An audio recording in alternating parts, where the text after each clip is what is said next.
guys. Hopefully, this one will do better.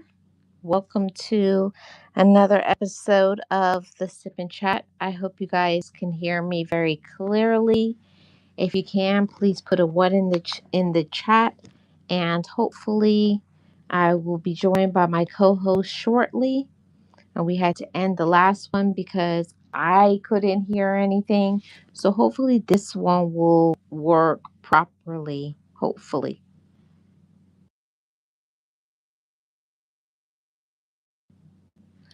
Welcome to this week's episode of the Sip and Chat. I really appreciate every single one of you for your support. As always, thank you so much.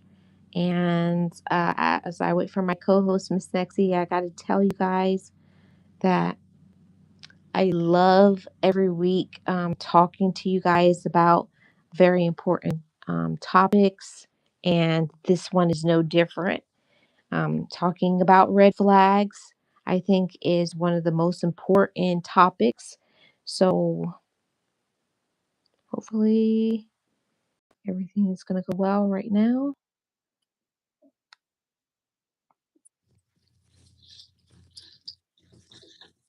Hello, miss. Can you hear me? Oh my God, I can hear you. It's StreamYard. It's always like, Yeah, and I heard myself because I went out and I went on my tablet and I was sounding like a robot. I was yeah, like, with static. I was like, okay. to Mr. Roboto.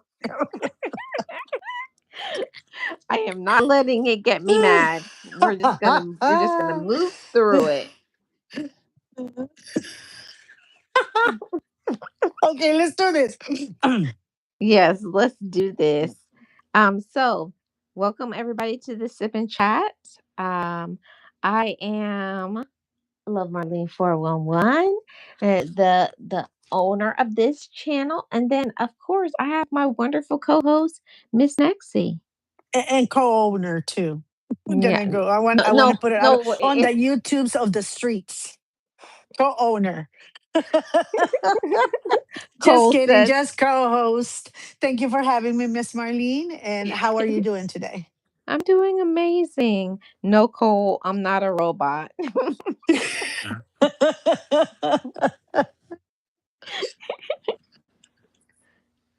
So, guys, we're going to start this topic.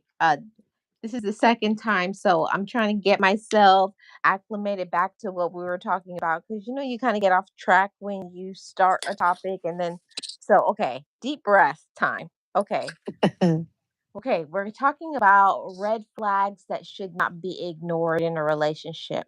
Before then, Miss Nexie, we didn't even start off by saying, Miss Nexie, what are you sipping on? Exactly, exactly. Is that I'm telling you, I'm not gonna no, I'm not gonna say it anymore. But Miss Marlene, I'm having a nice bottle of water. Just plain Ooh, old water. Miss How about you, Nexie, Miss Marlene? Miss Nexie, I'm not gonna be bad like last week. Remember last week I had that. Yes. Oh, don't even go there. Just leave it, leave it in the past, leave it in last week's live. Don't worry about it. Just let it go. Nobody will know. Nobody will know. Oh my goodness! So today, like you, Miss Nexie, I'm just having some frozen. Well, it's not frozen now anymore, but you know how like when you put the water in the freezer and it's all icy and Oh, I love slushy. that, but Yeah, very thin, like flush. Oh yeah, I yeah. love that. Yeah, so that's what I'm sipping on. Nothing exciting today. No honey, no Ciroc, no, no. What do you call it? What is that No called? coconut rum. Yeah, That was no me last Parrot night. Bay. No. Hey, I have Jamaican one. Okay, my friend went and she brought me one, a bottle, and I have it. And yeah, no, let's move on. Let's move on. Let's move on. Let's move Okay. on. Okay, Miss Nexie. Today we're talking about red flags that we should not ignore. And we're going to go through the whole because you know how we do. We start on one and we end up at a completely different thing. So, first, I want to talk about red flags in a romantic relationship because listen, I know. that people will say, "Oh, you should have saw those red flags." But I'm being Mm-hmm. honest, Miss Nexie. When I got into my previous relationship, I could not see the red flags, and I'll tell you why. My first reason is because I was not like had a lot of experience with relationships. Mm-hmm. And when you are ignorant to things, people will puppet you, Mm-hmm. especially people who have mental illness, or they're just a narcissist or a manipulator. You just don't know because you don't have a lot of experience with relationships. And also, if you come from a surrounding where people don't talk about romantic relationships, they're just like, "Oh, you just should tough it out, you just keep on, you're supposed to stay with the relationship, you got Yep. to be loyal." Keep on keeping. And that's toxic. That is so toxic.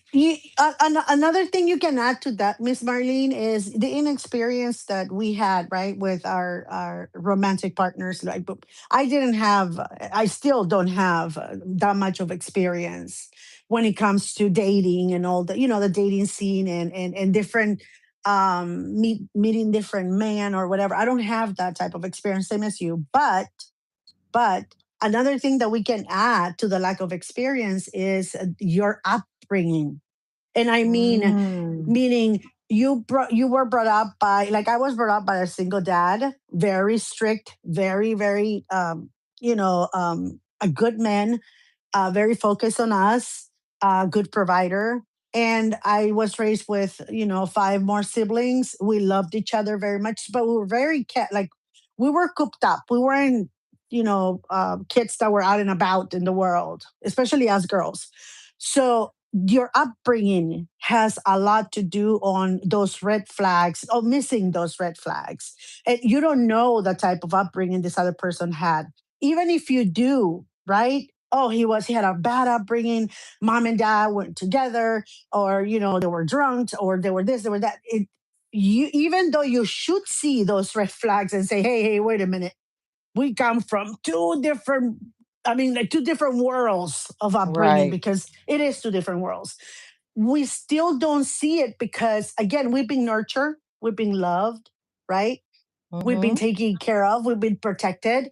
And in our head, even if our parents had, their little, they make mistakes and they had, things that they said and did that weren't right, we can hold it against them, right? We could, but we don't. We still don't think that it has affected them, like, because it doesn't affect us as much, that anything that their parents did has affected them. So you don't even let that enter your mind. You're thinking, oh, we're in love. Oh, yeah, yeah, he's a little distant with my family, but I think he's just shy. He's going to come around later on. Or, he was a little brusque answering my brother, and he was kind of rude to my uncle. But, it's probably because he doesn't know them yet. Those are red flags that you shouldn't miss and you shouldn't ignore, right? Yeah. Yes. And you know what, Miss It's the Nexie? upbringing. Yes, and Miss Nexie, and one thing that I don't like when it comes to romantic relationships is that people will make excuses for their partner. We all do. Yes, we all do. Yeah. We all do. We all did. We all do. We all will. Because that's how it is. Yeah, but the thing about it is when it's toxic, that's not good. That's not acceptable. Hmm. It's not acceptable to, okay, now I understand like things like, okay, they're tired, which sometimes you're tired, you're a little grouchy, but it shouldn't get to extremes to where they're tired and then they have like turn over the table, punch a hole in the wall, cuss people out, those extreme things. That's red flag stuff. And there's no amount of apologizing and making excuses for them that is going to make it okay. Yeah, and I think the worst is, Miss Marlene, because again, we both have been there, and we have family that is there, has been there, and it probably will be there in the future, right? But the worst thing is, like, when you don't see them. So apologizing for them doesn't come to you because, hey, he did nothing wrong. He's tired. You guys don't know how hard he works, or you don't know how hard she works, right? That's why she was cranky Mm-hmm. to my mom, disrespectful to my dad, and kind of like short with my brother. But, she's working hard. She's tired. So you make excuses because of the infatuation or the love that you think you have for this person. You make a lot of excuses for them, and you don't even know that is wrong making them because you don't see those red flags. At least I didn't see them right away. It took many, many years for me to actually um, take a step back and look at the relationship as a whole and then start evaluating, and then start listening to some of the things like my coworkers will say, and one time my boss even said something to me, and he asked me something and I was like, what? He's like, oh, never mind, never mind. And once they started doing that, I started saying, you know what, I have been blaming it on tired. He's very busy at work. He's stressed out.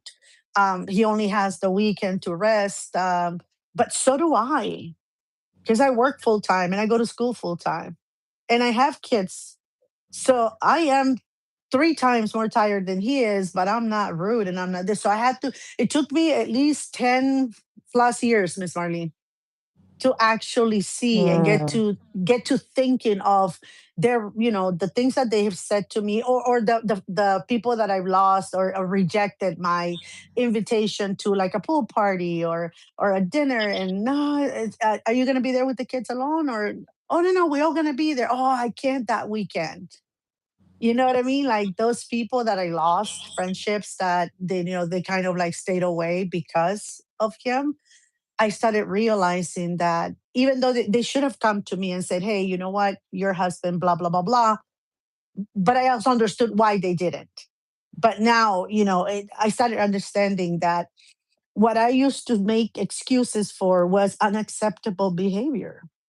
Mm. And it was an unacceptable behavior. It should have never happened to begin with. I should have never excused that type of behavior. I should have never allowed that type of behavior around me, my children, and our families. Yes, it should never be allowed at all. But the thing about it, there's so much things like in with relatives that is very toxic, like the things that they should be stepping up and saying, this is not allowed in this family. We will Hmm. not allow disrespect. The things that they should speak up and say no and be united, they don't. And the things that, are the good things, no, no, they don't really talk about those things. It's not supported. So it's very backwards. And one of the things that I had to do when I went to therapy was I had to put out a new narrative, like my therapist was saying. You're the one that has to change the narrative for your family in order to break generational cycles and to stop generational brokenness and toxicity. You have to put out new way of thinking.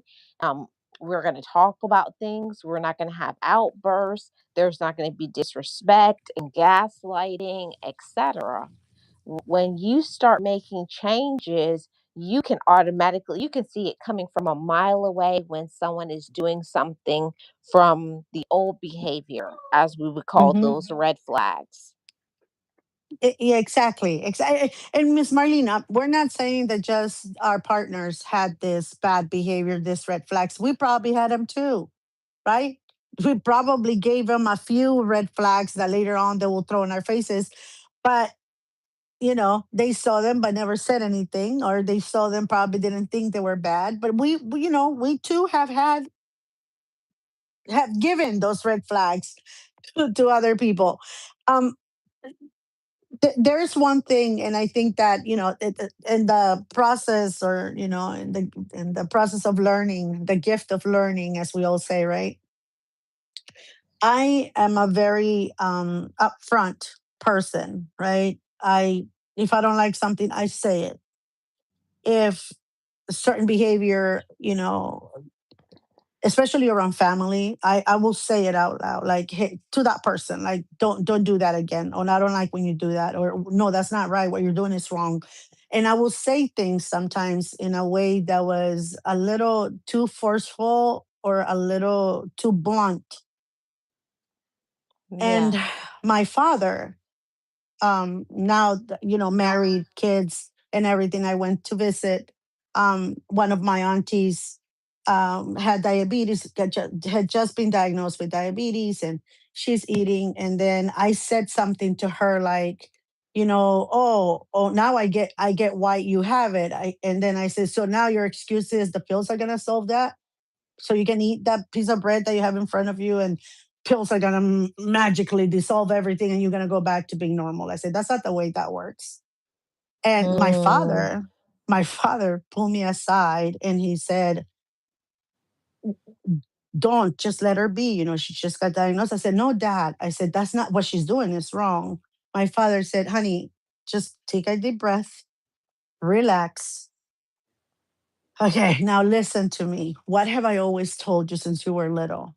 You can be like that. And you will say, I will always ask, what if somebody will come to you and say things the way you say them to others? What would you think? Well, how will you feel? I know you used to say, I don't care. I will appreciate it because they're saying it to my face, you know? And my dad said, but not everybody is like you, honey.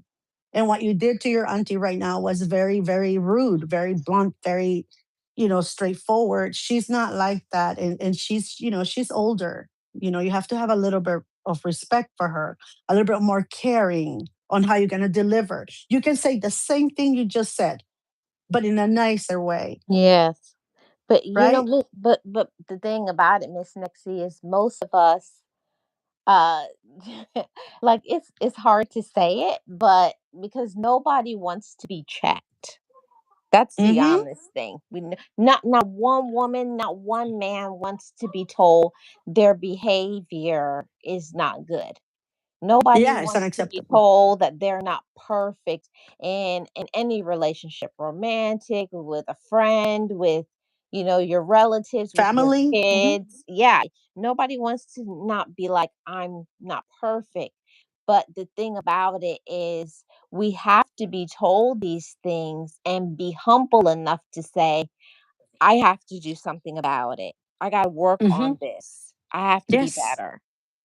Yes. And that's when I learned, Miss Marlene.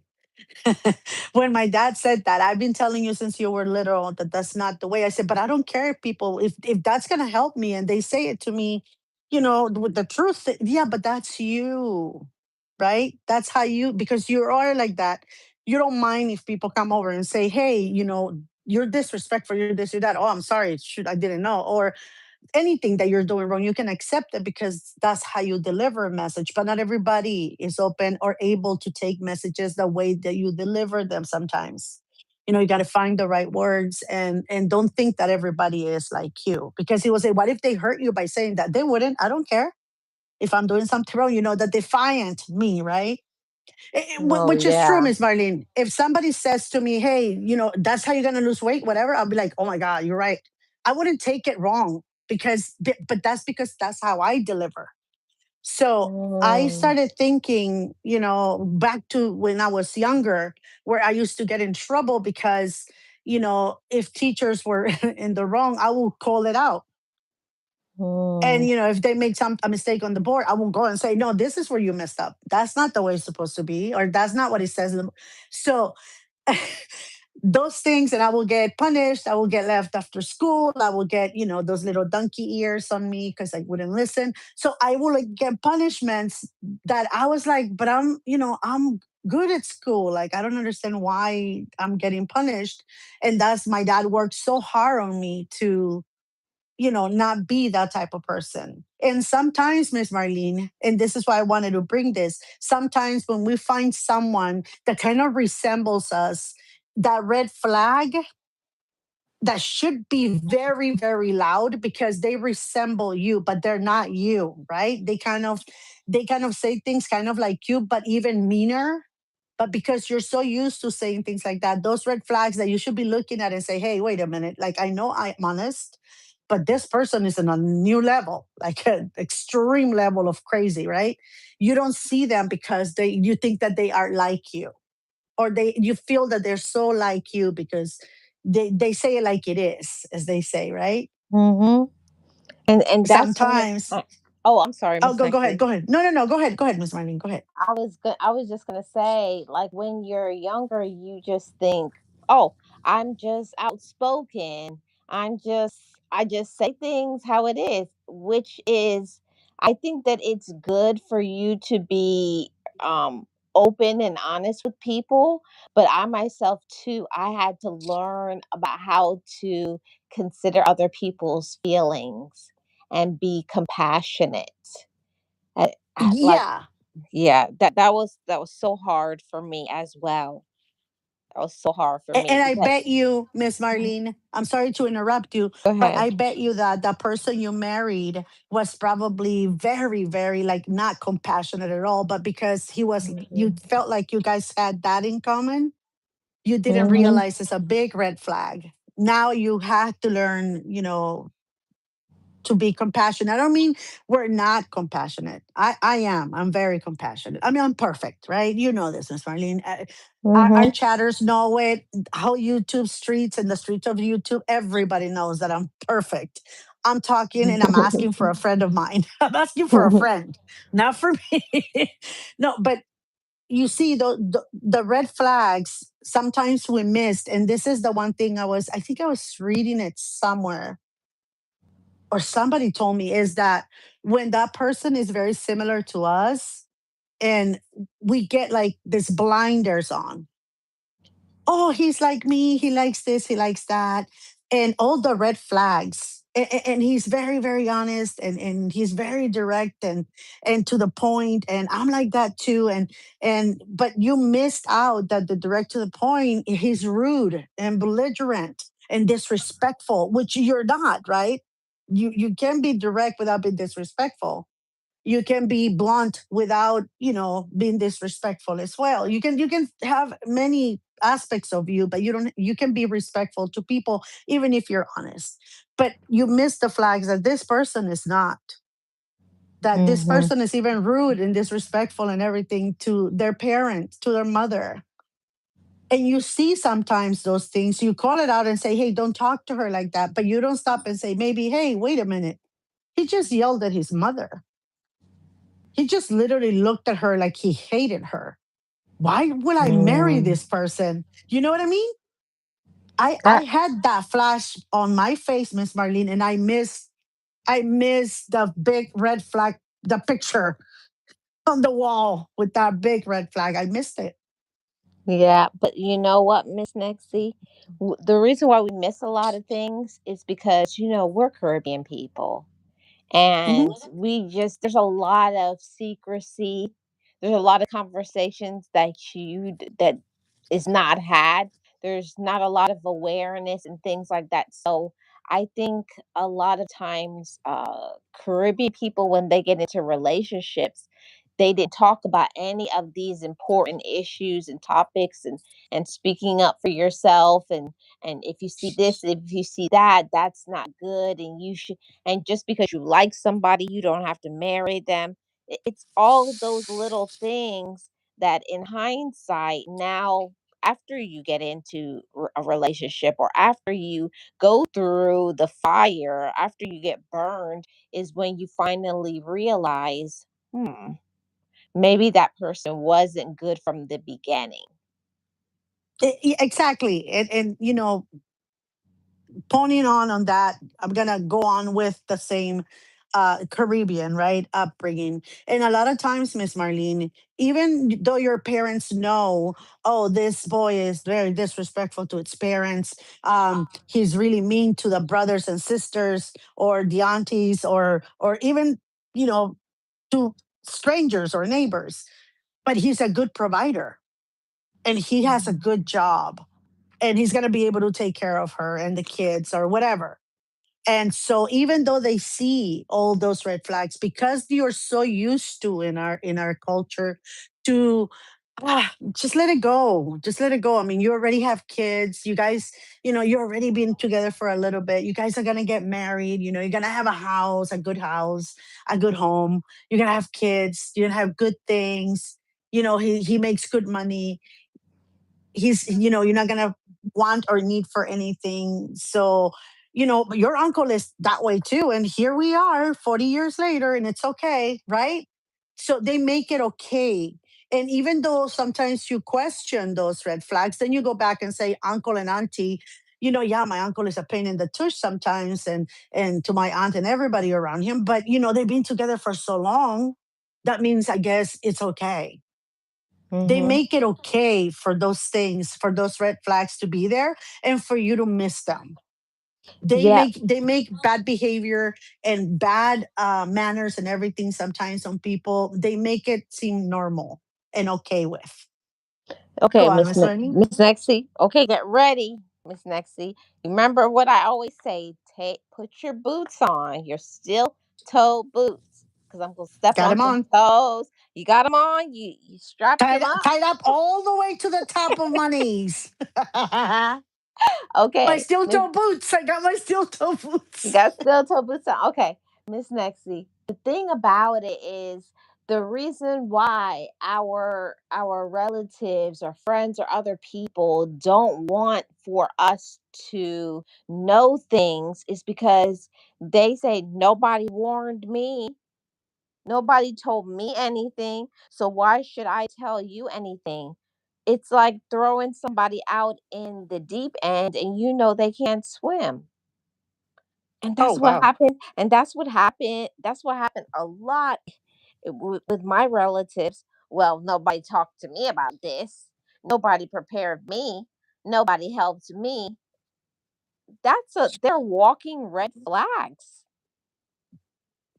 Miss Marlene, I have, again, everybody got them steel toes on, but I have another one too.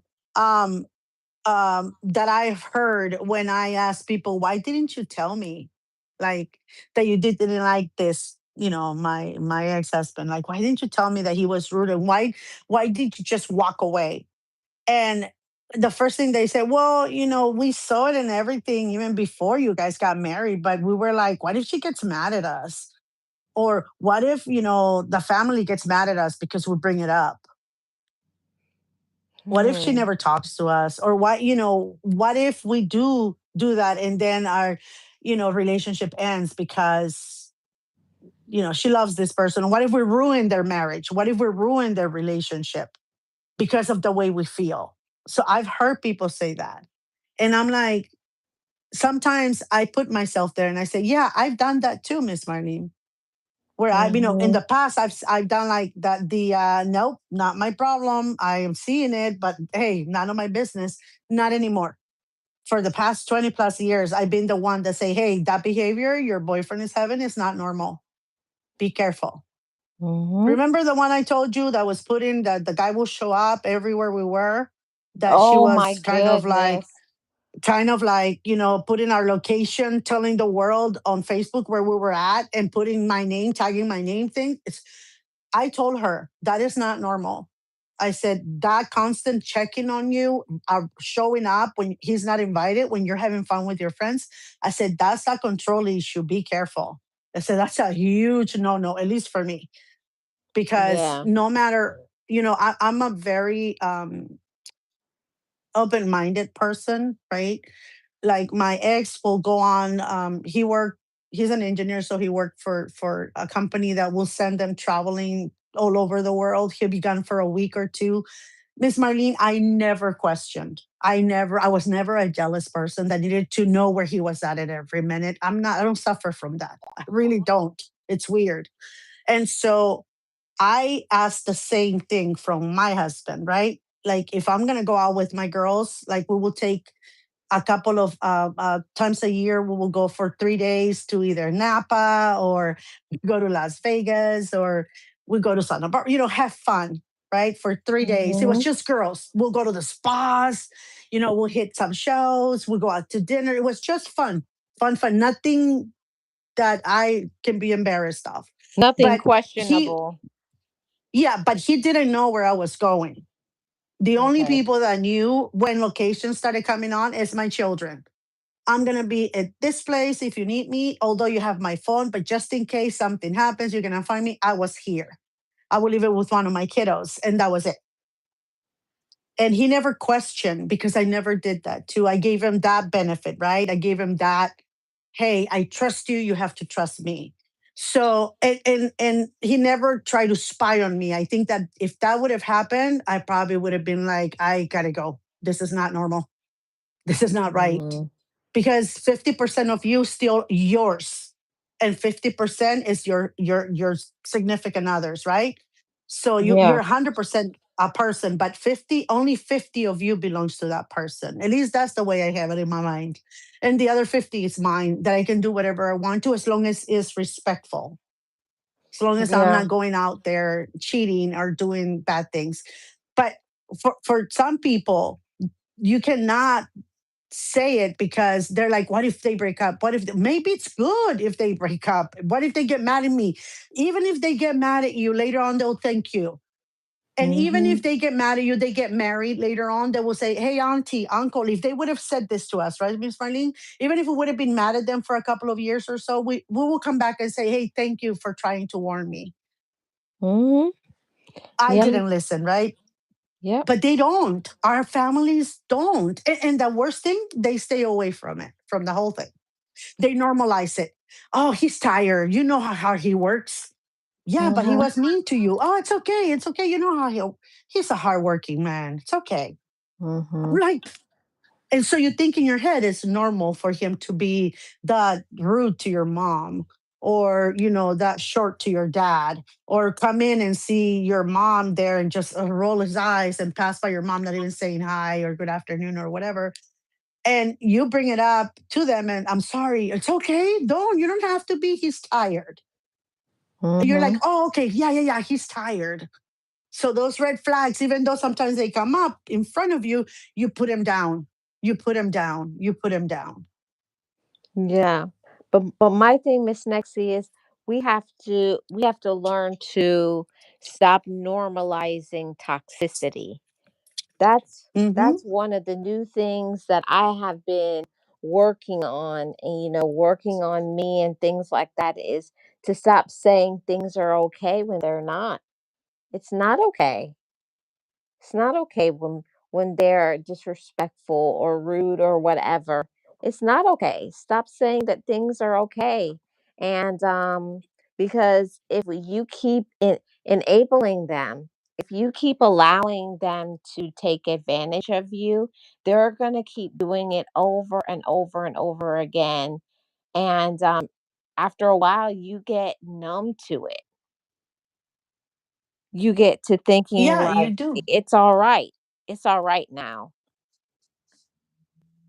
Yeah. Yeah. Again, you begin to, even if it happens, you begin to, oh, my mom is okay with it. It doesn't bother her. Right? Or, oh, my uncle already know how he is, so it's okay. My sister, yeah, she's okay. It's my sister. So even if he rolls his eyes every time he sees her, or he doesn't even answer back her hello or her good afternoon or how you doing, it's okay because my sister says she's okay with this. You know what I mean? Like, you don't start seeing those things that are unacceptable until sometimes you have to take a step back on that Mhm. relationship, and reanalyze everything that you have lived up to that time. Yeah, and Miss Nexie, that's one of the things that I appreciate since I have healthy relationships now. I can tell you that that was not the case a few years ago.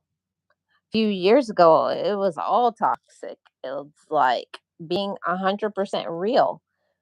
It's like you could, not necessarily because these people are your blood relatives, that means that they're good people for you to be around. They're the ones that use you, take advantage of you. And that's why Hmm. I made this topic. It's not things to be ignored. And many of us feel like we have no choice, like your hand is tied. Your hands are not tied. You just have to want to stop enabling them. You have to want to stop, uh, being dismissive or okaying it, or what is it called, minimizing. Oh, it's not that bad. They're going through stuff. No, stop minimizing and making excuses for them and their behavior. Exactly. That's but Miss Marlene, again, we come from a place sometimes, and when we are not ourselves, right? You and I have gone through therapy, so but we come from a place where you and I are not mentally healthy. We're not okay. We have all these issues and that we haven't taken care of. It's not until you start therapy and you start learning what bad behavior is, what kind, how to look for red flags, how to identify them, how to deal with that, how to change the course of your family so that you can avoid that for the future. But we don't we don't see them. We don't acknowledge the how can I put the damage that it does to a family relationship or a friendship or just Or your an kids. acquaintance or a job or your kids. Yeah, but you don't notice any of that because mentally we weren't healthy enough to understand that. We weren't cleared enough to say, hey, wait a minute, this behavior in my family, yeah, it's been going on from generation to generation, doesn't mean it's okay. This is Hmm. unacceptable. This person shouldn't talk to me like that. This person shouldn't treat me like that. I should have seen that. I don't even like the particular way he does this, or the things that he says, or the actions he does, or the way he treats his mother, or his siblings sometimes, or the world around him. Like I don't like that he has no empathy. We don't see that because when I used to bring it up to my mom or my sisters, or sometimes extended family, including his family, that he had no empathy, they would say, oh, no, no, he does. It's just that he doesn't like to show it. He doesn't like to show it. And I was like, that's weird because I've been with him for so long. And if he doesn't like to show it now, then when? You know what, Right? Miss? You know what? You know what, Miss Nexie?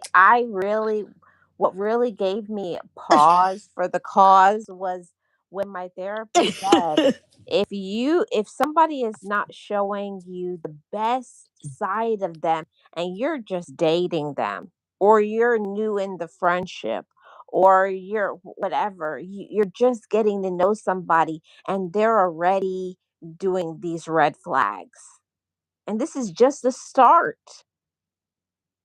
If how a relationship starts is not good, it's not going to get better. No matter how much you want to have this fairy tale in your mind and say how much they love me or they're in love with me, and you want it and you don't want to see things, it's not going to get better by closing your eyes to what you know is there. Oh, yeah, or not recognizing that that if it bothers you, there must be a reason for it. Mhm. Because again, I will say, I don't know why, but every time, because I have seen people that are, how can I put it? Um, okay, so I had someone close to me that was she had 3 kids or 4 kids, something like that, and he had one child. Yeah, she had three. She had three. I'm sorry, and he had only one child. They got married, and I've said before, I have a son that is a gift from God.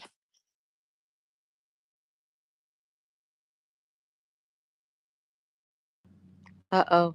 Miss Nexie, your mic out. Oh no. Hopefully Miss Nexie will come back. Can, Okay. can you hear me?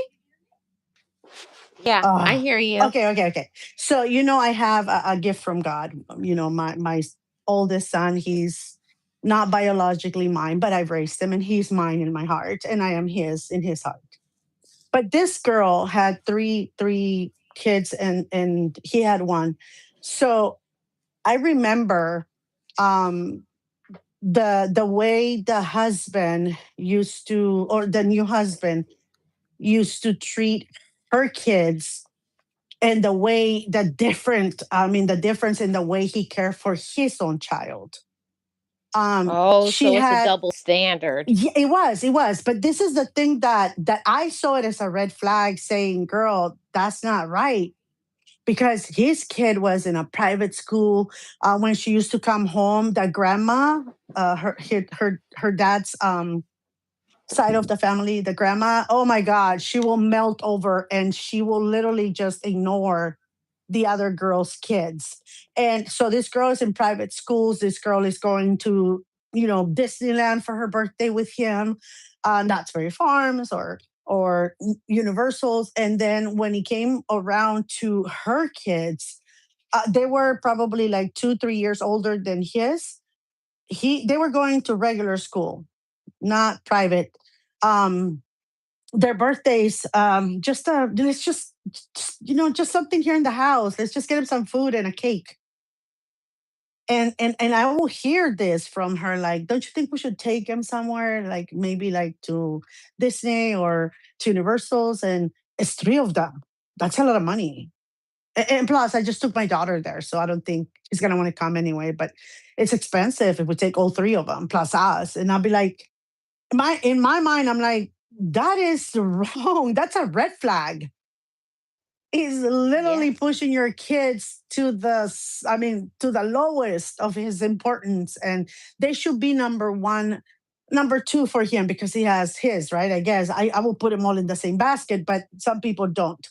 But they should be as high as almost as his daughter because those are her children, and she will treat his kid like if it was hers. But he didn't. No, no, no, no. You could tell the difference between, how much she cared and how much he didn't care. And eventually they split it up, and it was contemptuous. They didn't have any kids together, but it was a horrible divorce. But she ended Mm. up with the house, his family house. It's a big deal. Anyway, the thing is, the difference, you could tell how far apart they were from a blended family. They had the mentality. I don't know if you ever seen the movie. It's just a movie, Yours, Mine, and Ours, No, right? I never saw that. Okay, and there's a movie. It's called Yours, Mine, and Ours. It's just a cute movie. But what I'm trying to say is, even if they didn't have ours, they could have blended the family. Like, there's no difference between my sons, and my daughters. They're the same.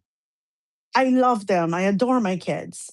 And that is the way that you should. It has nothing to do with your partner. It has to do with the kid. I love my kids. And so I will always think like those kids, they felt really bad because you could tell, even around him, they weren't comfortable. And she wouldn't say anything because he was a professional. Had a big house. They had nice cars. They will go on nice vacations, things like that. And she wouldn't really say anything. And I think that when she finally said something, that's when the divorce occurred. But it was weird Mm. because I brought it up to her attention. Like, I would say, why isn't he doing the same thing for your kids? I said, shouldn't they go to private school too? Oh, it's okay. It's okay. My kids like where they go.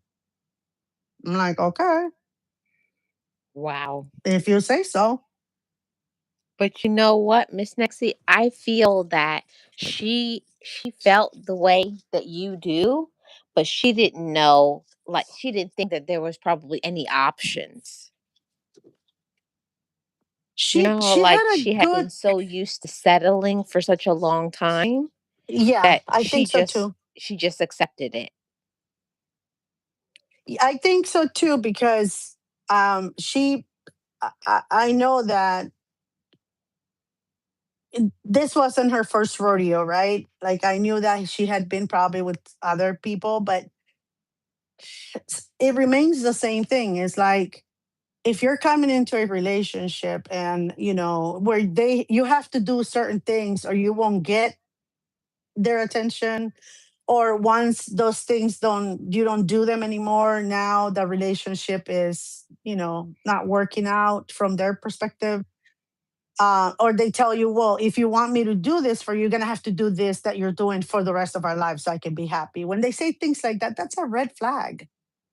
Because Of I'm course. probably not gonna want to do whatever I'm doing for you now. Let's say I'm cooking every morning. Maybe one day I won't want to do it. And maybe one day I'm gonna say I'm not cooking lunch for you either. I don't know why. Go buy something. I'm done. I might cook dinner, but not everyday lunch. You know what I mean? Like certain things you just don't want to do all the time. But if they tell you you have to do this so that we can get married, you're gonna have to do this for the rest of our lives. Hmm. Like what? So you wouldn't marry me unless I tell you that I will do this for, like, that's weird. It's weird. Weird things like that. Yeah, that's a red flag right there when somebody tells you what like you have to, like you don't have a choice.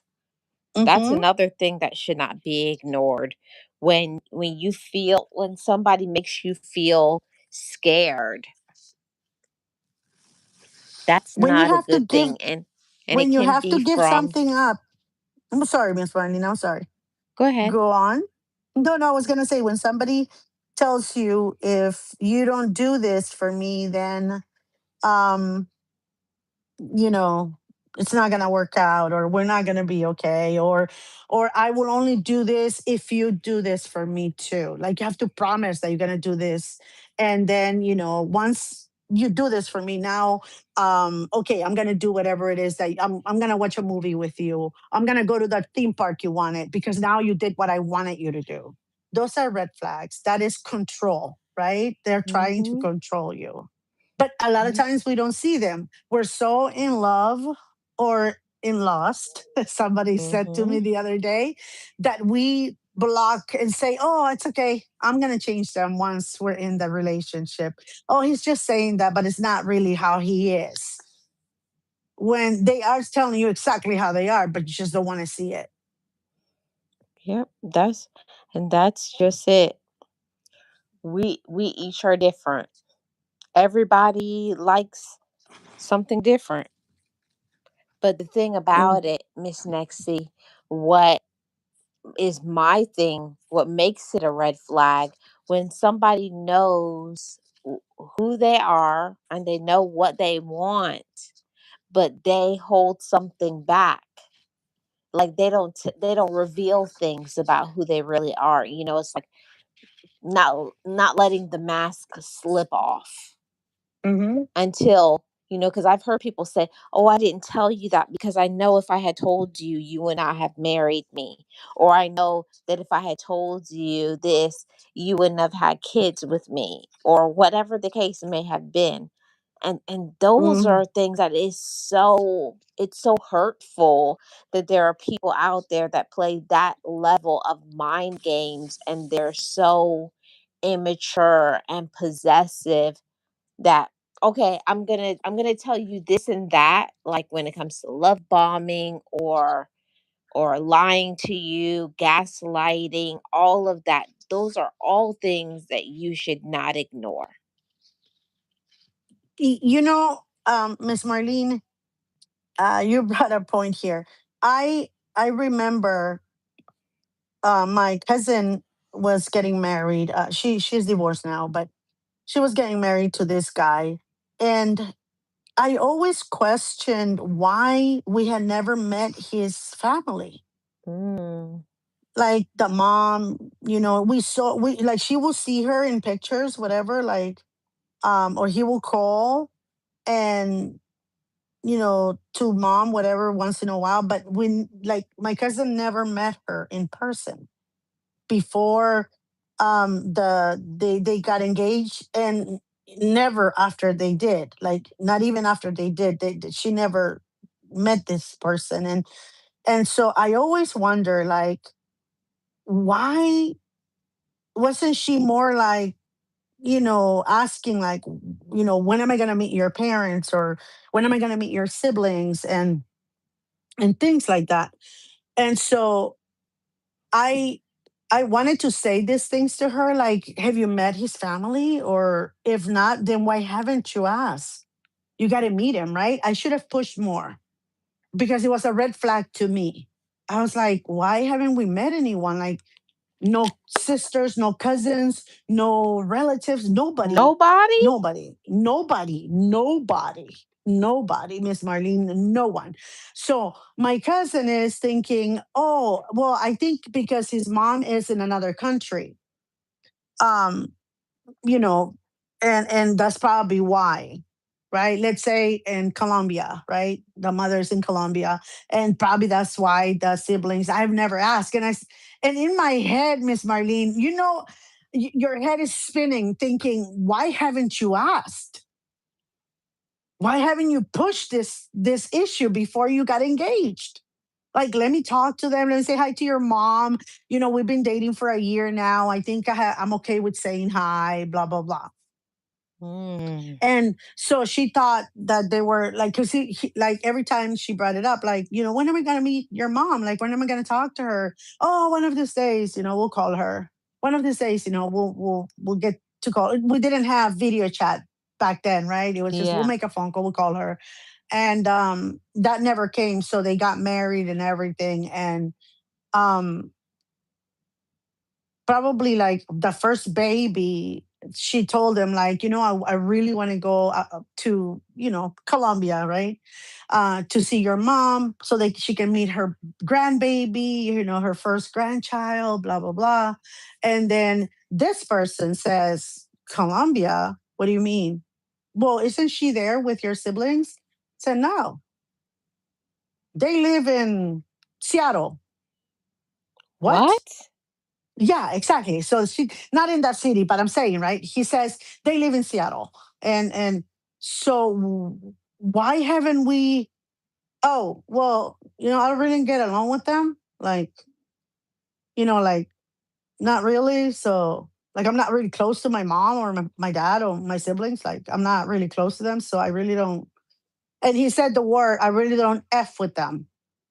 Mm. My cousin's color, when she came to me, she had no color. She was white, like white, white, white, white, like paper white. And I was like, what the heck? And she's like, I think I made a mistake. I said, you think? So she started researching, and they had, Miss Marlene, they had restraining orders on this dude. Mm. Many restraining orders on this dude, from beating up the dad, from trying to attack the mom, from stealing from them, from fraud charges when he was on the streets, when he was in dope, when he was. She found out so much, and she was going crazy. And I was like, this is what you should have found out before you had that baby, not Mhm. now. You know what I mean? Like, yeah, it's okay you found out, but why are you freaking out now? You should have done this before, freak out then, and not bring this baby to suffer. Because now you're never going to get this dude out of your life, Never. ever. Right? My cousin meets the mom. The mom tells her, be careful. This person is volatile and unpredictable. She had never seen that side of him, Miss Marlene, Mm. ever. And he didn't drink, but she found out that it's because um he had to follow I don't know, a sobriety thing, like for 5 years before the restraining order on da da da da will come off. And it was a nightmarish. Like, he never did anything to her, Miss Marlene. I'm not gonna lie to you, ever, ever. He was good to her. He was very good to the baby. But everything that she was finding out, she started freaking out. And one thing I didn't like is that my aunt and uncle said, well, he hasn't done any of that to you. You Oh guys my been together for three goodness. Not years yet. now. Yeah, no, no. This is exactly what I said. I said, and then my auntie and my uncle was like, well, he's good now. He's been good to you. He hasn't done anything, and maybe the upbringing again. We go back to that. Maybe his upbringing was different than yours, And well, you never really ask. And my cousin is like, you guys should have asked for me, right? Ask me, pushed me, and say, when are we going to meet the parents? Or ask him more. Like, my cousin was just blaming everyone and anyone she could but herself. Instead And of taking accountability for herself. yeah, and so, but what I'm trying to say is that the red flags were there for her. She just didn't do anything about. Even if you told her, like, hey, you haven't met him, why? Do something, meet him, maybe call her, ask him Hmm. for her number. She'll be like, oh, no, no, it's okay. He said we'll call her afterwards. So just gonna go with him. I'm like, okay, right? My Even thing is, that's very suspicious, because if you keep asking for something and it's like a hot topic and they don't want to, you need to really investigate. My thing is, I would press it even further and say, I'm not going to I'm until I meet your mother, we're going to take a break. mhm, see what his response would have been. But they've been together for like 10 years now. And he's still sober, and but she stayed with him. And I was like, you gonna stay? And she's like, well, he didn't lie to me. And I'm like, but he didn't tell you the truth or everything that he had been and still have been going on with since you guys met. These are things that Mm, affect you too, because if something happens and the pub comes over to knock on your door, they're gonna think you're an accomplice. They don't know. He violates one of those, restriction orders or something. You're gonna end up with the kid and no dad because he didn't say these things. So I said, that's like mhm. lying, don't you think, Miss Marlene? Not light. It is. It is, right? Because he didn't reveal it, even though he didn't lie, saying, no, I'm clean and whatever, but he didn't say anything. It was so like Mhm. a big mystery. But again, those are red flags that you can see sometimes on others, but you do not see on you. And this is why I'm saying, um, when I got married to my ex-husband, the relationship between him and my father-in-law, even though my father-in-law had passed, I think 5 years prior to us meeting, I still found out that they really had no relationship whatsoever.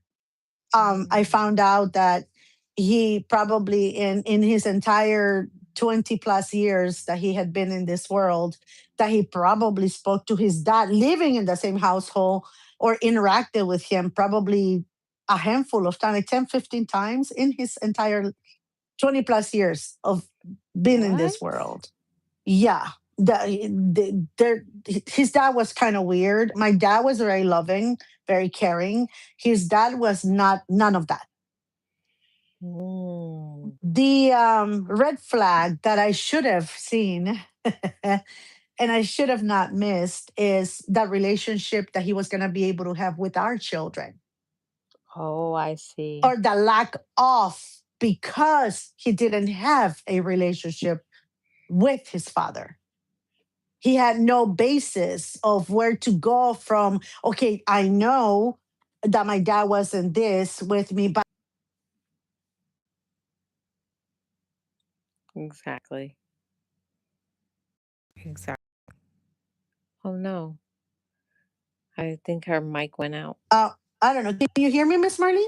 Okay, it's back. You went out Okay. for just a second. Yeah, I don't know why it keeps, and I can see too when he kind of lags, I can see it not going, like not vibrating. But anyway, so I miss that. It bothered me when he said, I have only spoken to him like a handful of times, but it's okay. I don't care. I He's gone and we made peace with it, and that's okay. It should have been a red flag to me because we didn't have children at this point, right? But I'm thinking, if going forward, like, how is he going to be when we have our kids? Is he going to be able to have a relationship, not just a relationship, but a healthy relationship with our children? Is he going to be able to be that dad that loves them, disciplines them, and guides them, not just with force or, screams or whatever, but with love, caring, understanding? And it didn't cross my mind. And I learned that, as time went on, I learned to see that that should have been something that it should have stopped me from marrying this person, because I had such Mm. a great relationship with my dad. And as a woman, I already knew that I didn't want to be like my mom. I had already had my sister that nurtured me, loved me, and she showed me how to be a mom because she's a fantastic mother. So I already had that reference. He didn't have anyone in his life, not even his uncles. Like they really didn't care about their kids. So he never had that. And the fact that he said, I don't care, we cleared things up, and we talked it out, and he's gone, and I'm okay. That should Wow. have been, yeah, that should have been something, because my father has just been gone for 3 years now, and I'm not okay. Right? I'm still, it still hurts that he's not here. Yeah. And I sometimes have like, "Ah, I should have said this more. I should have," but I already know that I treated my father nicely and I loved him and whatever. But that should have been something, because as our children got older, and it got more challenging than just a toddler or a first grader, and he got into teen years and preteens and teens and high school, right? He couldn't really relate to them. He couldn't have a father son, father daughter bonding relation. It was weird. Like his whole thing Hmm. was, I'm gonna work so that they can have everything. That's his form of being a dad. I can, so they can have everything, nothing, so they don't miss on anything, so that nothing, so that they can go to school, and not worry about where the food and this and that is coming from, which he used to get worried when he was little, which is why he started working when he was very little, because they had that need in his household. So fatherhood for him was making sure that they lacked for nothing, but he couldn't Mm. assimilate to the different personalities or the different ways that he could have been more closer to our children. As a Wow. mother, That's yeah, as a mother, I'm like, I understand, because I know where he's coming from, but my children don't know that. Even if I tell him, well, his relationship with your grandpa, blah blah blah blah blah, because they didn't get to meet their grandpa because he was gone before they were born, right? But even though I can tell him that, but he didn't do anything to foster that closeness or that friendship. But not friendship, but the father and child yeah, the relationship, bond. that the bond, the trust. My kids come to me for everything, even when it is sometimes to ask him for something. Like, can you ask dad? You think that will be okay if you ask him? Or, can you be with me when I ask? Or can you talk to dad about this? They used to do that all the time. And I will come and say, hey, you know what? They're gonna do this. They want to know if it's okay with you for them to do that. And I will tell them, go ask them. Go talk to them. No, it's okay. If you say it's okay, then it's okay. So he never really had that type. And that should have been, again, a red flag, because now that the kids are older, and we're no longer together. I have a great relationship with him. No, I shouldn't lie. I have a good relation. Nah, I shouldn't lie. I I have an was okay about to relation. I shouldn't lie. I have an okay relationship with him. I have a friendship because we have children together. We have to be friends, right? We Mhm. have to keep it in a friendship, because we're having grandkids. We're getting older. Our kids are married and having kids. So we have to have a friendship. Our kids need to learn that it's okay to be divorced. That it doesn't have to be mean Mhm. or crazy or dysfunctional. That it can be civil, respectful, the same as a marriage can be, right?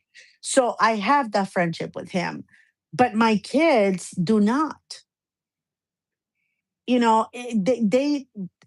can go on for months without visiting, and I can say, "Hey, you haven't gone to do that." Oh, yeah, I'll call him one of these days to see if he's around.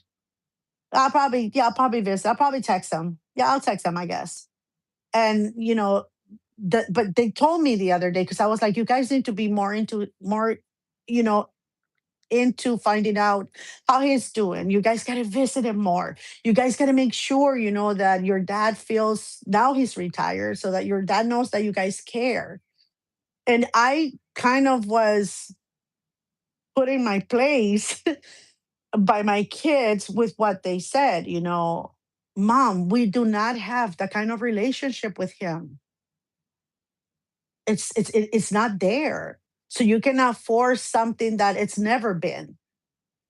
And I That's was right. like, whoa. But again, that red flag that should have been very, very red in front of me, I missed it because the illusion of I am going to change this person. He's going to be amazing with our kids because his dad wasn't there for him. Mm-hmm. That's not necessarily true, and I am a big example of that. It is not.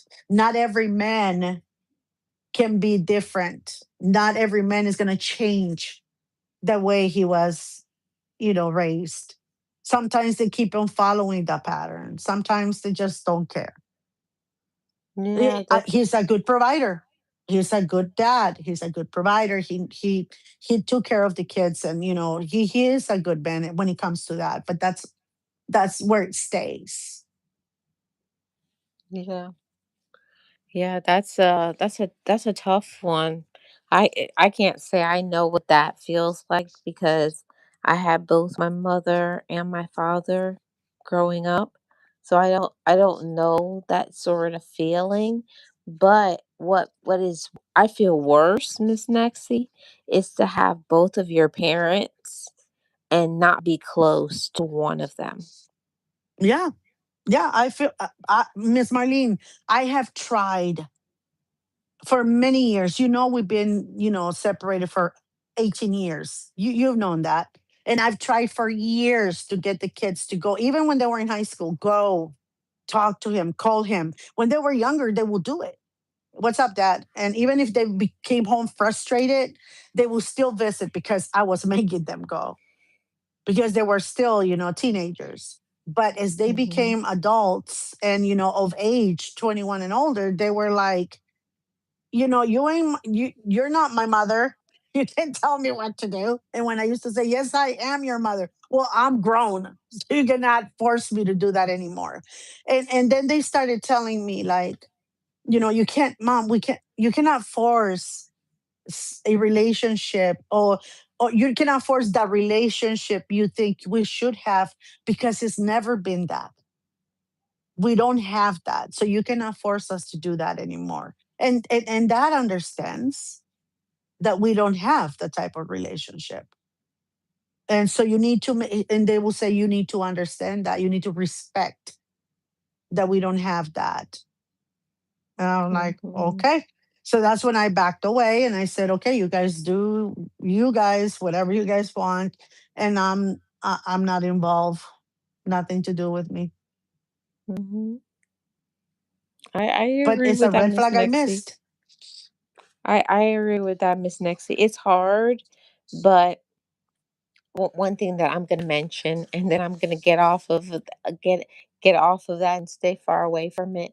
But one thing that I grew up just like you did, Miss Nexie, and being around and having toxic relatives and things like that, and the things that they would do or say, and how they would you know, um, treat other kids or treat their spouse and treat other people.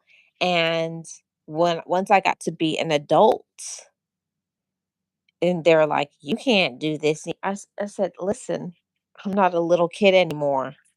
You know, all the Mm. things that you used to do and say before, I couldn't say anything because I was a kid. But now as an adult, now you can start making changes, and that's one of the reasons why I have this channel and we talk about these red flags and toxicity and the users and the manipulators and the gaslighting and all, just the full gamut of everything because I think that it's important for us to understand that you can be raised in a toxic environment. You can be in a dysfunctional relationship or have dysfunctional relatives or whoever is doing what they're doing, but you don't have to continue with that cycle. Hmm. You don't have to be Exactly. like they were to you. And Hmm. also, you don't have to continue to be that toxic person because I used to be like that. I used to be Yeah. like that. Like, really dysfunctional, and it's because of what I saw in my upbringing. Like, I'm not gonna say I came from the worst family ever, but it No. was not a family where we talked about things. It was I grew up that a kid stays in a kid's place. My parents Yeah. didn't want to hear about how we felt and our Hmm. feelings and our opinions. That was irrelevant to them because they were like, it was like a dictatorship. You do what I say, Hmm. and I don't want to hear anything else. And you could never voice any opinion because, in my upbringing, if you brought up anything, you were disrespectful. Miss Marlene, I didn't grow up with my mother, and I'm going off of what you just said because, yeah, kids have to stay in their place. That's something that our Caribbean and Hispanic upbringing is pretty much, it's very close to that. But I didn't grow up with my mom, so I grew up with my father and my siblings. And so when I met my mom, that I'm a very rational person, and so I rationalize everything. Like I think and think before I speak. And when something bothers me, I overthink it because I want to make sure that when I tell you what bothers me, and if things don't work out between you and me, I'm going to say things that I'm not going to regret, which is why I don't react. Even when people are yelling on my face, whatever, I just stay quiet because I want to think and then give it to you right between your eyes, right? My mother is the opposite of me.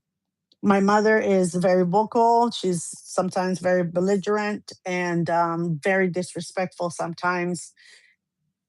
And so we're talking about families, and when I was telling them, my sisters were talking about me going to therapy because of the school, and then she made a kind of a comment like, "What, are you crazy? Is it because you're crazy? Because only crazy people go to therapy." And I just looked at her and I said, "It's part of the school," just to shut her up, right? Because I didn't want to go there with her because my siblings were there and I didn't want to, have to sit down and explain.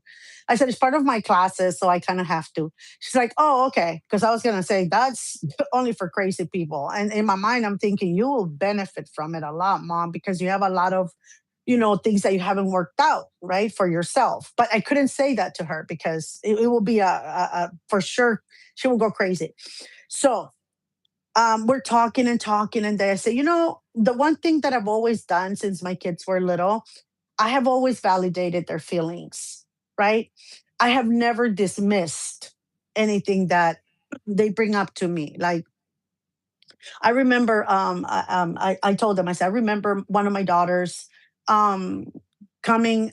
We were in the pool, and then my daughter said that when we went somewhere, that I put the little floaties. She was scared, and I pushed her away from me so that I could show her that the floaties were gonna hold her.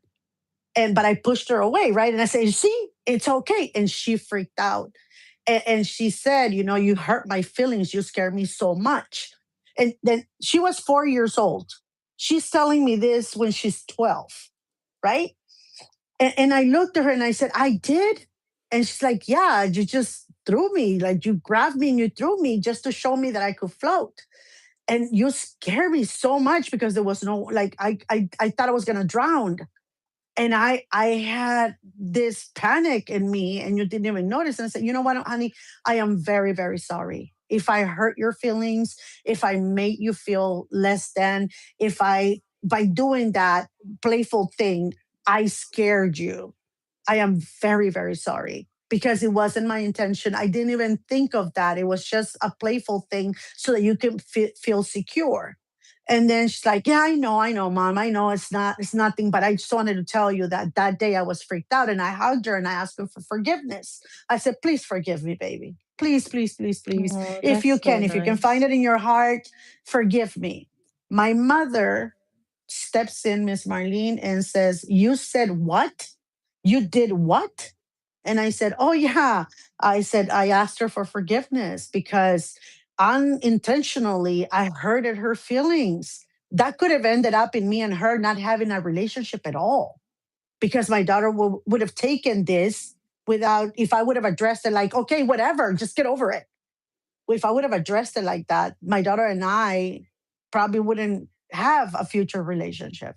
So I had to acknowledge this. She goes, "You asked for forgiveness to your child?" And I said, yes, mother, because I hurt her and I made her feel less than. She goes, "Oh my God, you are having those therapy sessions so because you are crazy. I will never, ever, ever, ever." And she said it like this. My sisters were there, my brothers were there. "Ever ask any child of mine for forgiveness. They should be the one begging me on their knees, asking me my asking me to forgive them Wow. for their attitude towards me. But I will never. How dare you? You're the parent. They're the child. You shouldn't lower yourself asking your child for forgiveness." I looked at this woman and I was like, oh my God. At that point, Miss Marlene, I thank God that my father raised us alone Mm. because I don't think I will be who I am today if they would have stayed together. So at that point, I understood life a lot better than I did before. I said, now I know why they divorced and I know why God did this. I know why this had to happen. And I was grateful and that I understood at that moment that with her in our lives, it would have been a horrible marriage. It was, but it would have Mm. been worse. And teenagers, we rebel and we probably wouldn't be who we are now if she would have stayed. But I saw that side of her and I couldn't believe. I said, "No, mom, you hurt people, and children are people too. If you ask a friend for forgiveness because you didn't celebrate her birthday or you forgot to call her," I said, "you should do the same with your kids. Actually, you should do even more with your kids because you had them. You didn't have your friend." "Oh, no, no, Mm.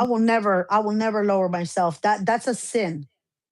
I was like, "It's sinful to ask your kids for forgiveness?" I was Wow. like, "Okay, what Bible can I find that in?" Oh, I'm Mm. gonna ask the priest. I'm gonna ask the priest. I know that's a sin.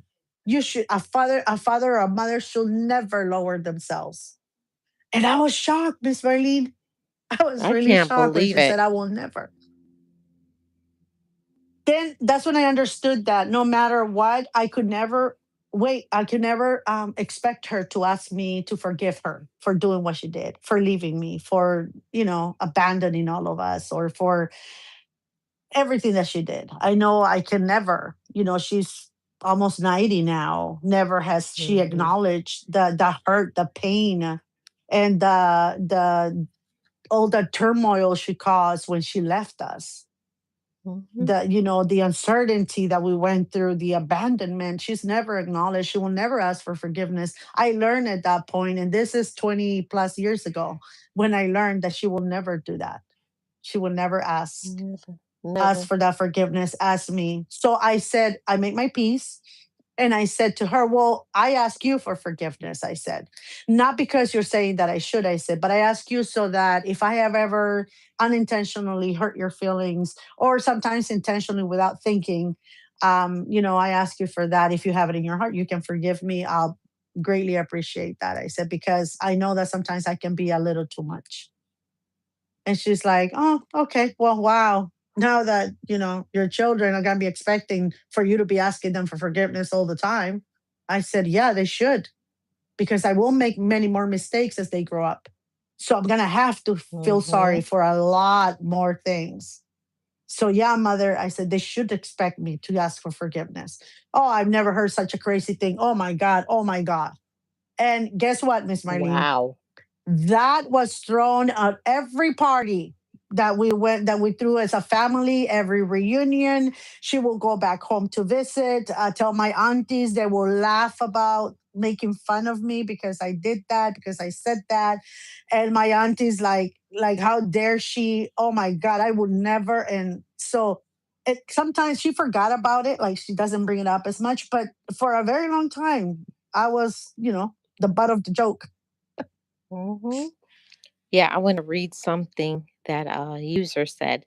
So much culture and traditional society change within 100 years. 10-year differences are not relatable. What's acceptable 10 years ago is not acceptable now. Times have changed. And one of the things that with that Amen to was that. I believe that it's a little more than things change. It's that now that we understand about trauma, we understand about Mhm. using. We know the word boundaries. We know what is no. Yes. We know when we don't want to do things, and that is a part of it as well.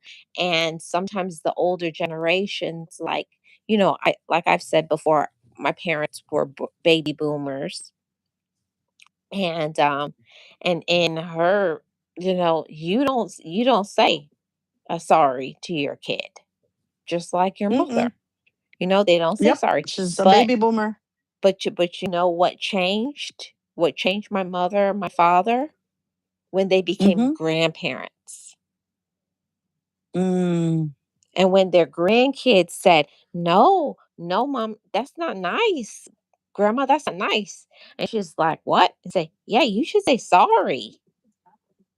And more being Mm. with them, the grandkids were the ones that healed them and made them mature. It was very interesting to see that shift. Oh. But I I I didn't get it I give in my upbringing, but I'm grateful that my nieces and nephews got it. I'm grateful for that. yeah.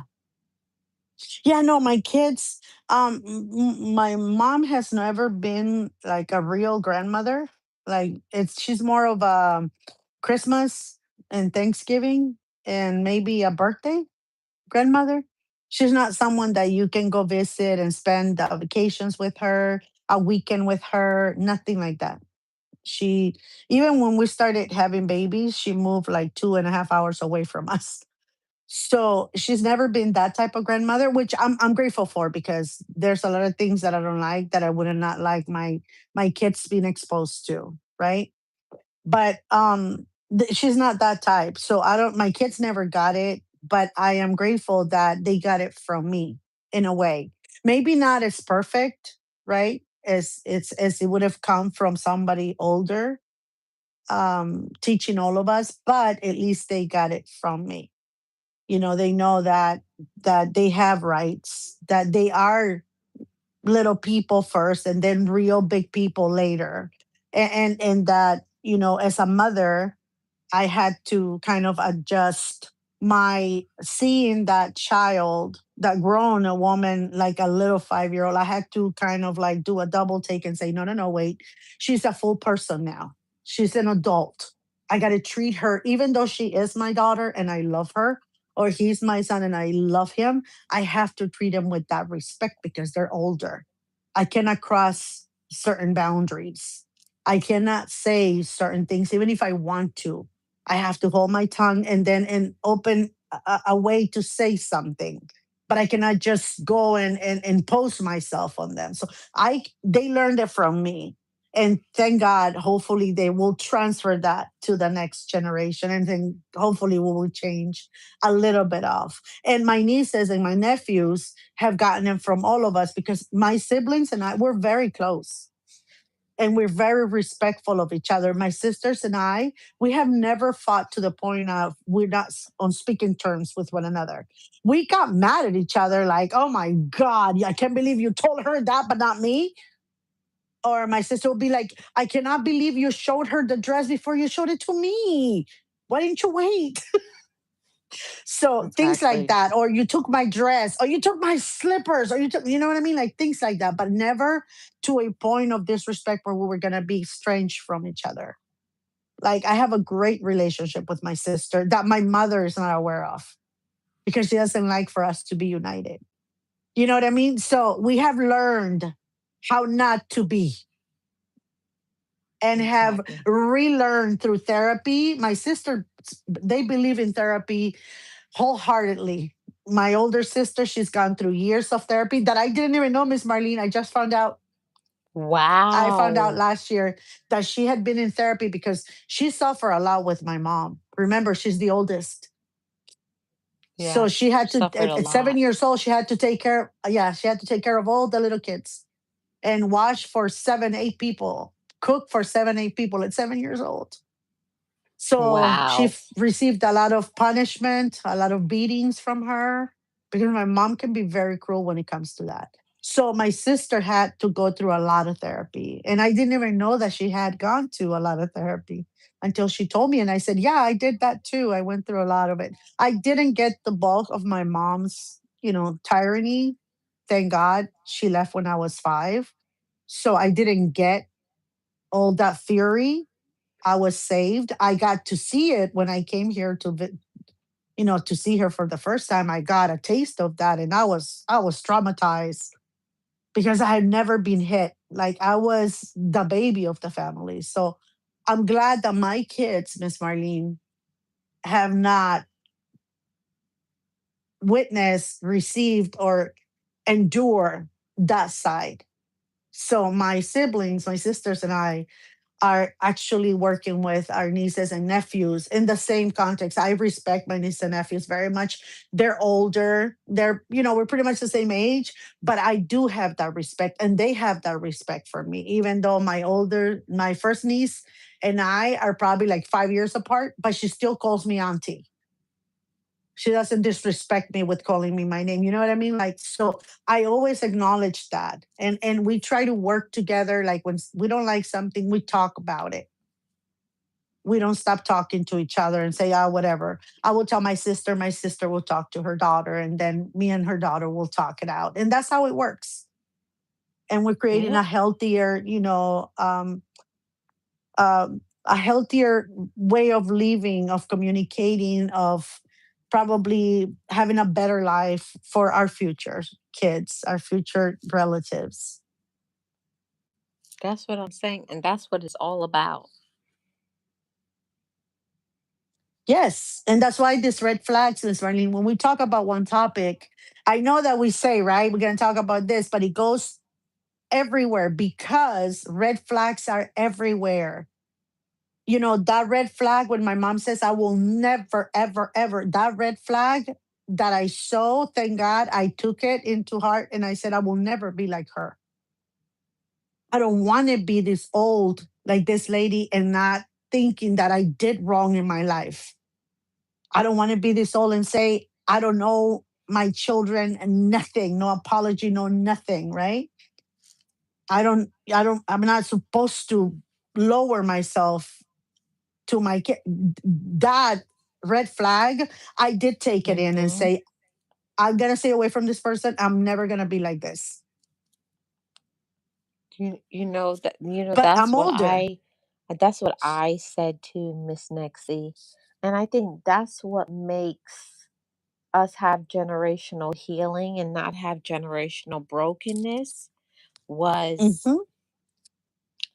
having that in my mind. Like I didn't want to scar I don't want didn't want to be scarred like you know how um siblings get into something and in like 40, 50 years they don't talk.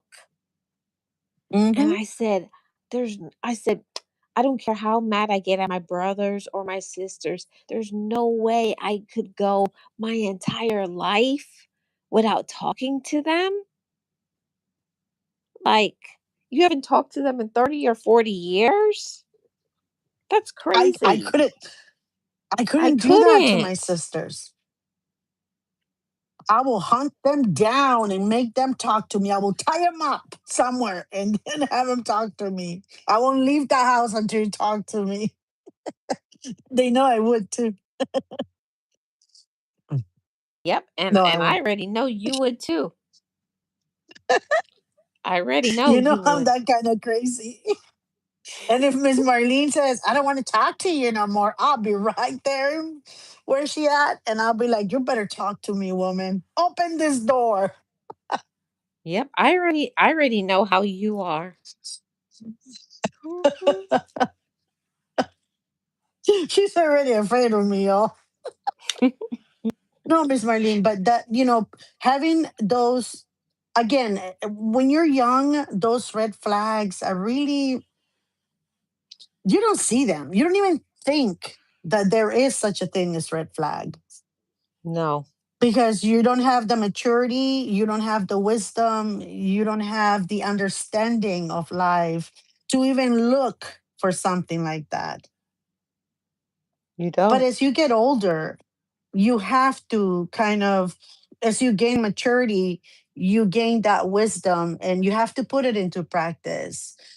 See those red flags. There's a lot of them at work, Miss Marlene. A At work, when lot. they tell you, "Oh, can you stay overtime this, tonight, or can you come tomorrow early?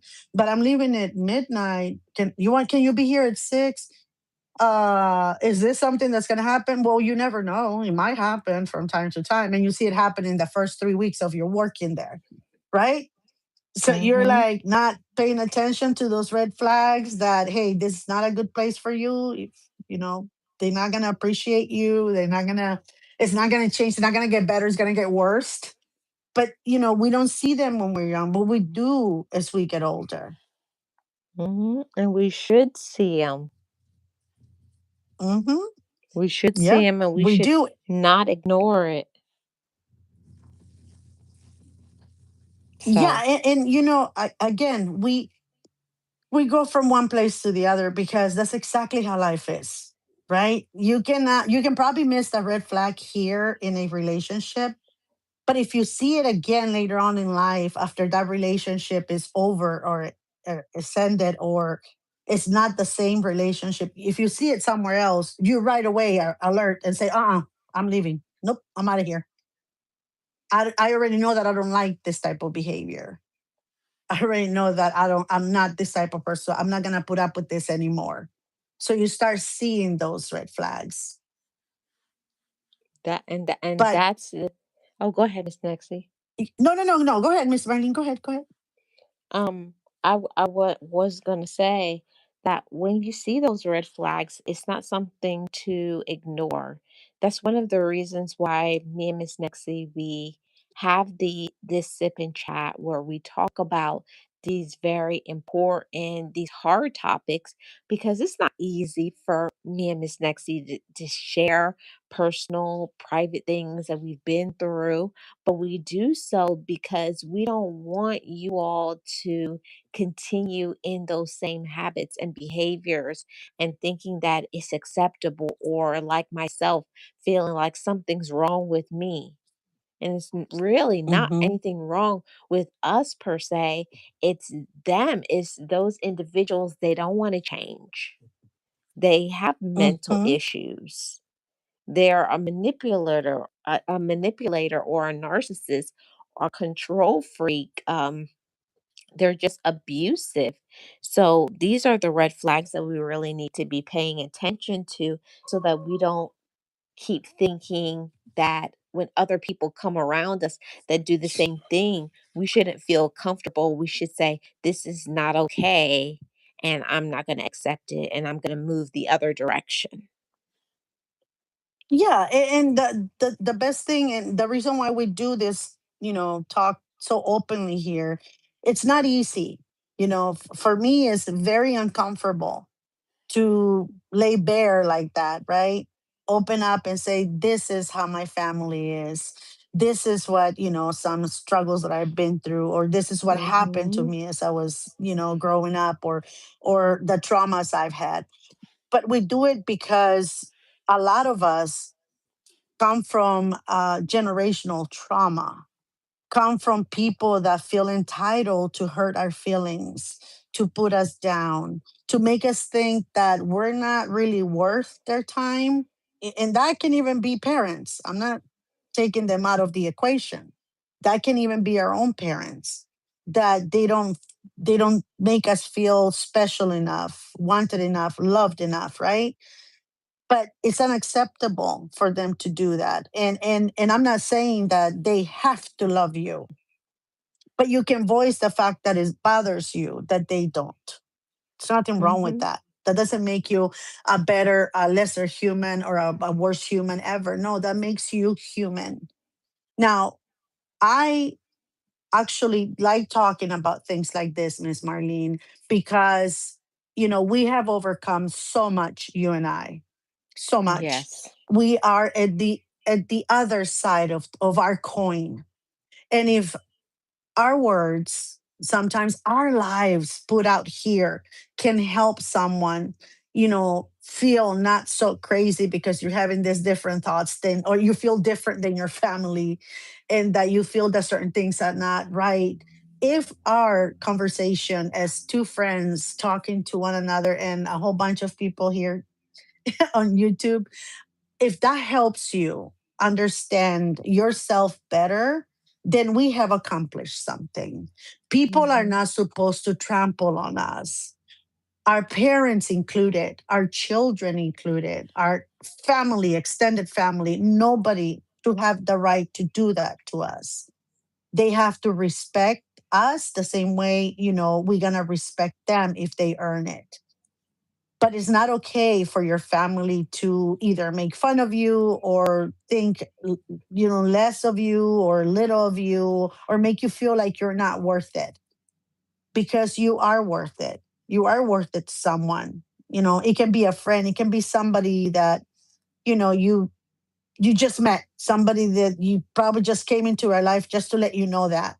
And if that person can be us, letting you know that, hey, you are special, you are worth it, and people shouldn't treat you that way because they have no right to do that. If we can be that little voice in the background helping you realize that, then hey, by all means, I want to be that. And Miss Mm-hmm. Marlene wants to be that. You need to understand that you are not alone, and you are not the only one going through that. There's so many people, Miss Marlene, that for the fear of being judged by siblings or family members or whatever, they don't voice their concerns, they don't voice their pains, their sorrows, or they need for a better communication skills in our families. We just stay quiet because we're afraid that if we say something, um we're gonna create chaos, or we're going to I don't know, probably be in the naughty list of our family members, and we accept people to make us feel so little because we want to be part of them. Sometimes, you know speaking up actually sometimes make you a better part of your family than you will ever think. Sometimes they don't even know that they're hurting you. They don't even know what they're doing, and that's a fact. Yeah. They don't And even and Miss know that Nexie, what they're doing is painful. and you Yes, know it's me. what? I can say honestly, because if you've been so dysfunctional, so if you've come from generational brokenness, you're broken. You don't even know Hmm. how broken you are because you're so used to arguing, manipulation. You're so used to the abandonment that you think it's okay when people abandon you and disrespect you. But having conversations like this about the red flags, conversations about it's not okay if parents or children or anybody in your life, if they don't treat you with goodness and kindness, if they don't respect your boundaries, then They don't deserve to have a place in your life. Hmm. Exactly, Miss Marlene. Exactly. And again, it is not easy to see sometimes this red flags, this weird points in life, or this weird vibrations, because you feel them. You feel like drain, you feel like dragging your feet when you have to sometimes deal with certain family members.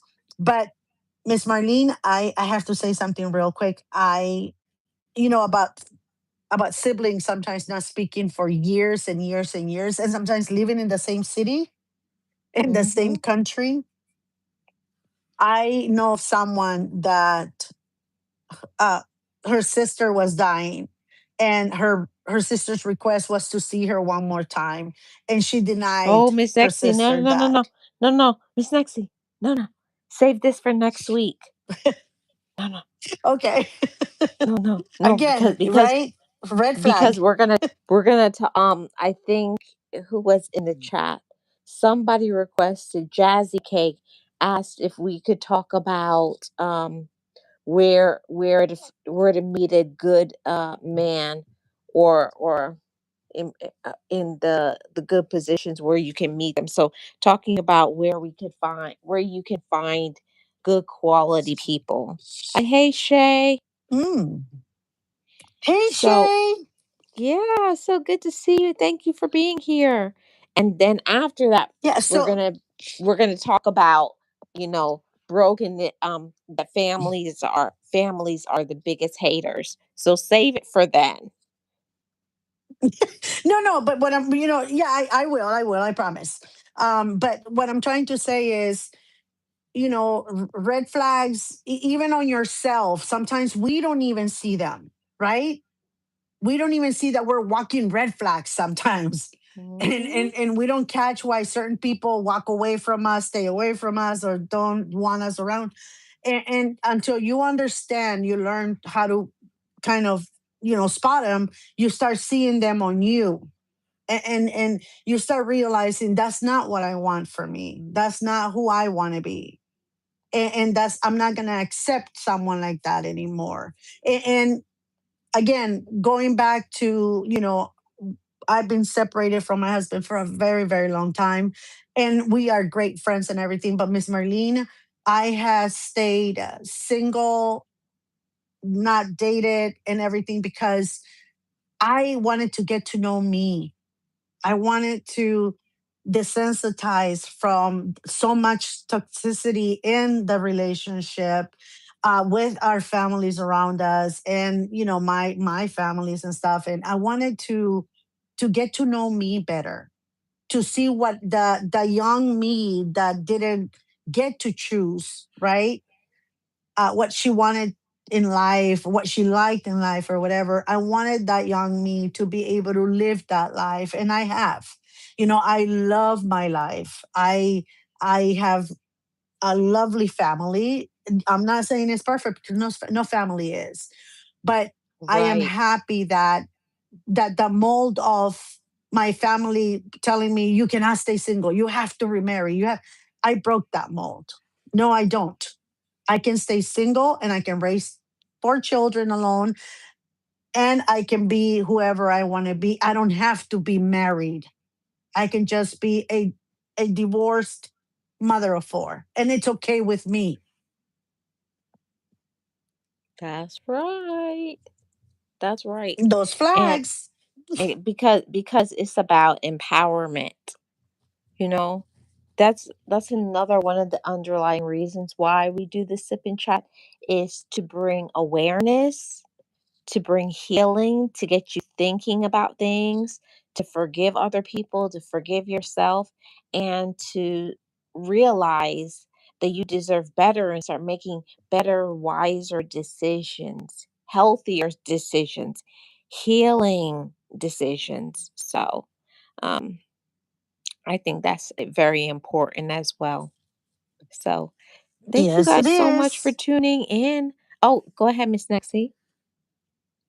Oh, no, no, I said it is. It is very important to kind of listen to you, and we do this just because we know.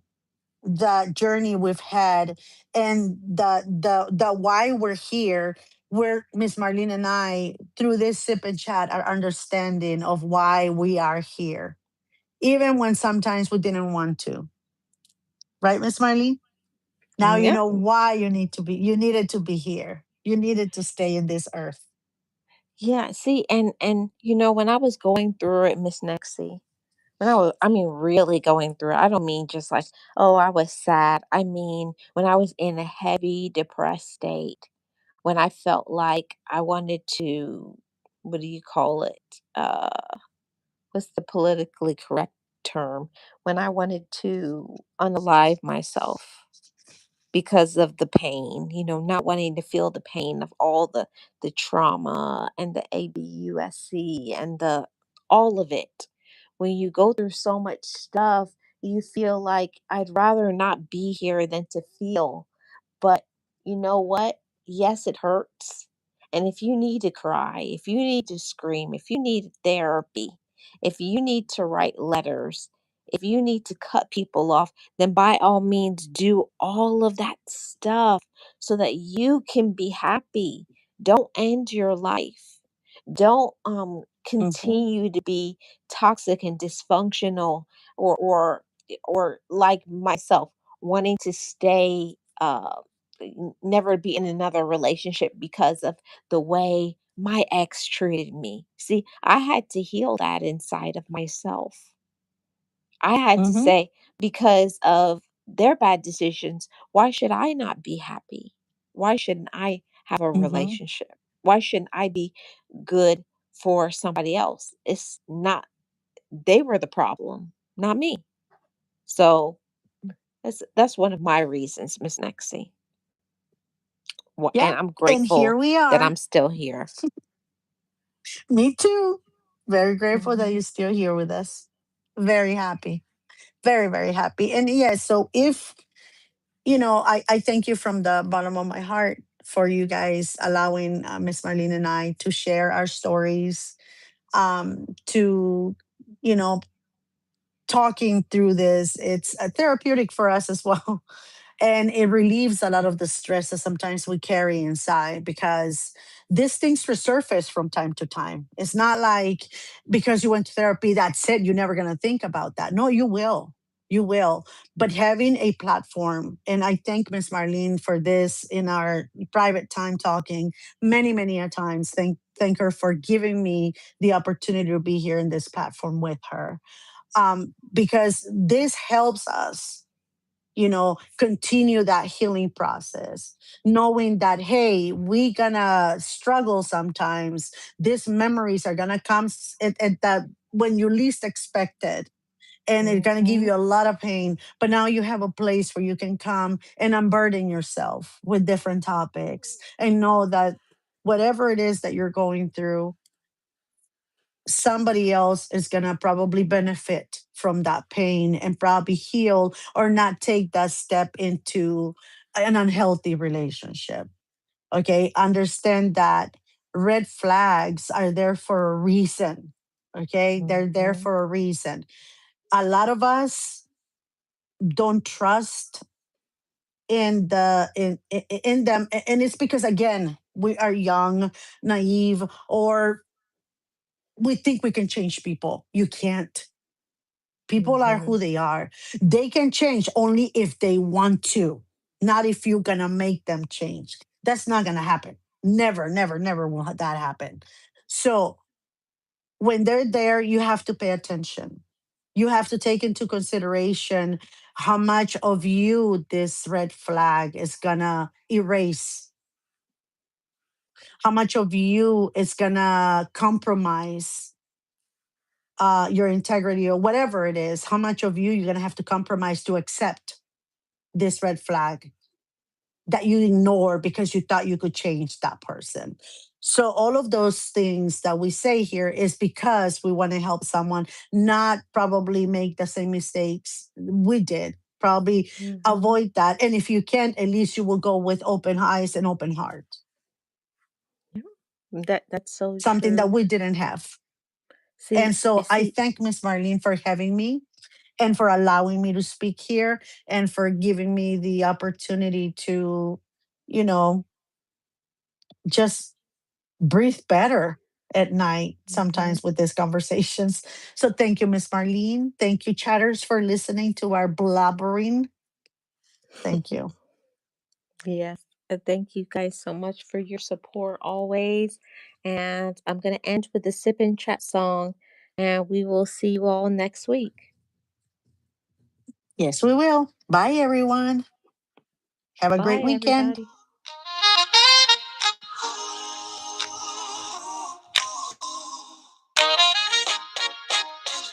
Pull up a chair, leave your worries at the door. Whatever's on your mind, you don't have to carry it no more. The steam is rising from the cup, the vibe is feeling right. We're diving deep into the soul, we're searching for the light. From the aches and the pain to the joys we finally find. The sip and chat, the healing of the mind. It's Marlene and Miss Esteem, side by side. No secret too heavy, nowhere left to hide. They're pouring out their hearts just to fill yours up again. A conversation started between two good friends. Oh, this is the Sippin' Chat, the weekly place to be, where we talk about the heart and we set the spirit free. Pour a little love, take a little sip. Life is a journey, the message is clear. Love is all you need, love is all you find it right here. Yeah. Matters of the heart, yeah, we're breaking down the walls. Learning how to stand up even after all the fall. Self-love is the lesson, self-care is the key. Becoming the person that you're meant to be. So watch the videos and join the weekly flow. We're planting the seeds to help your garden grow. Turn those notifications on, don't miss a single drop of the wisdom. Because you deserve to feel better, you deserve to heal.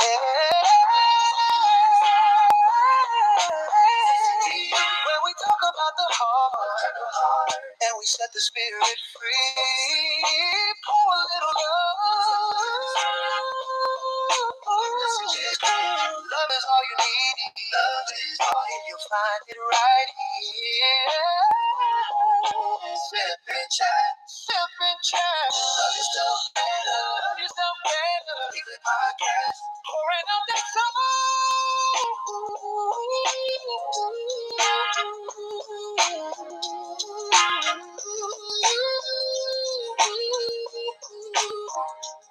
Marlene and Miss Esteem, taking hearts home. Oh yeah, making hearts whole.